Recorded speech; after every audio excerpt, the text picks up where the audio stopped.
manda. Mandala, the garden. The garden.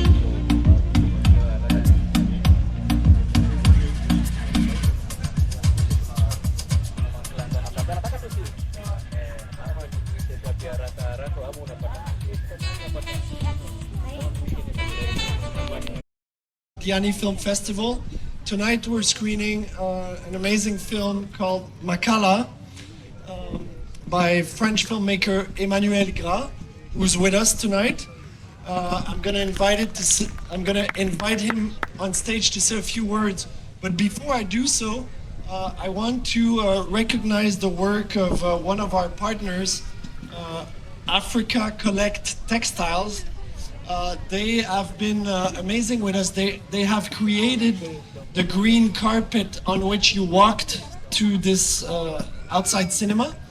And this green carpet represents the green values of this festival. This festival will try in the next few editions to select environmentally focused films, and will also in the next edition we will try to do activities, for instance, beach cleaning and other activities connected to nature. So this carpet represents this part of our identity. And I will now invite Leah Wood from Africa Collect Textiles to come and say a few words about what they do and how the green carpet and what their organization do.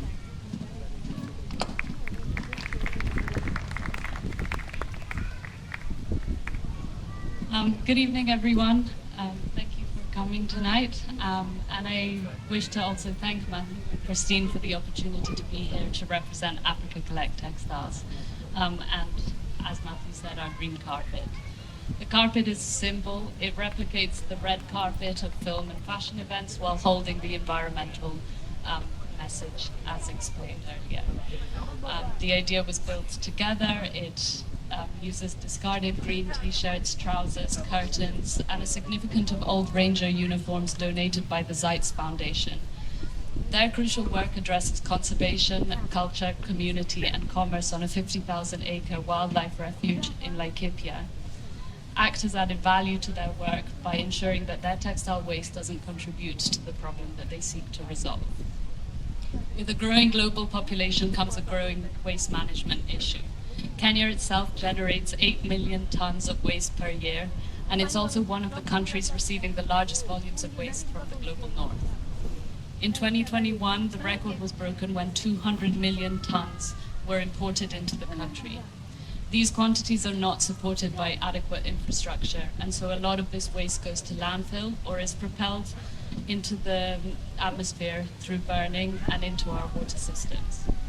Dandora is Kenya's largest dump site, and it lies on the Nairobi River. In March, we had severe flooding that saw a lot of the riverbeds collapse and the waste washed down through Savo, ending up on the coast around Malindi, with impacts on the fish and the marine life, as well as the communities of people, natural habitats, and animals along the way. Some estimate that 2 million Kenyans depend on mitumba or second-hand clothing for their livelihoods. This used to be a thriving and sustainable plan until the onset of fast fashion meant that the rates of synthetic fibers are making clothing less durable, and by the time they arrive from the global north, they're barely wearable anymore. In Ghana, they estimate that 40% of what arrives is waste, whilst in Kenya, now landfill waste is 12% textiles, up from 4% only 5 years ago. People are losing money in addition to the environmental and health consequences that this is posing. The film industry in this regard is also not innocent, as films, celebrities, actors all reflect and inspire a continuously changing fashion and trend environment. This is seen in the outfits that walk down the runways at events like the Oscars or the Emmys, as well as the outfits being worn in movies themselves. One of the most recent dramatic cases was the 2023 Barbie movie.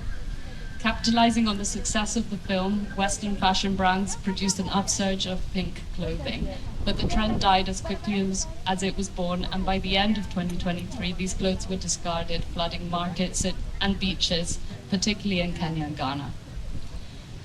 I highlight this background not to affect the atmosphere of the festival, but to underline the consequences of different industries and their behaviors and trends. The solution needs to be built here. So we come back to the story of the carpet. ACT is developing the infrastructure to handle textile waste, and in doing so, it generates meaningful jobs in the green transition and establishes a fully circular economic model for textile reuse and recycling.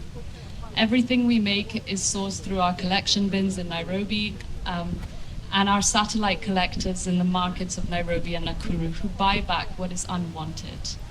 In 2025, we processed 75 tons, and our aim by the decade is to process 1 million kilos per year.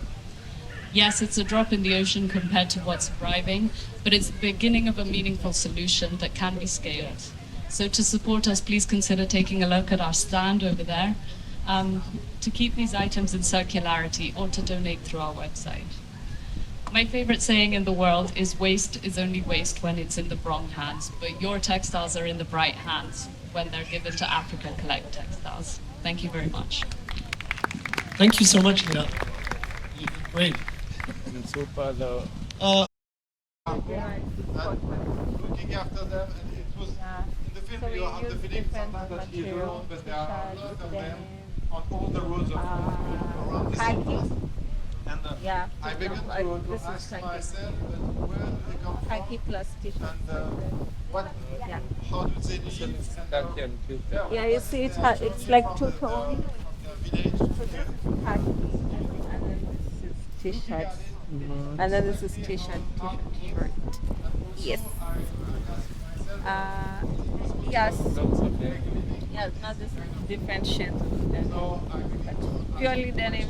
So you cut them into strips. You have like a loom. Actually, we were supposed to do a weaving workshop, like to teach people how to make stuff. So we have a loom, and then we cut the denim into strips and we can. So everything is actually hand woven. It takes time for this big one, but yeah. Good job. It's amazing. Yeah. Like alive. We also do like custom work. How you do custom. Yeah. For example, during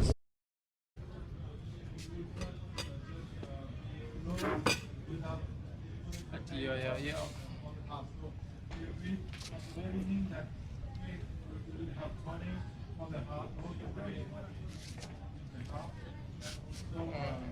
Africa Collect.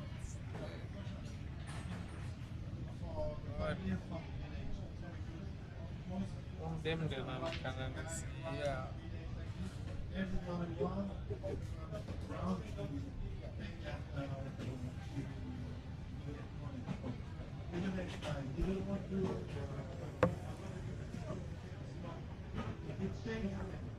After that,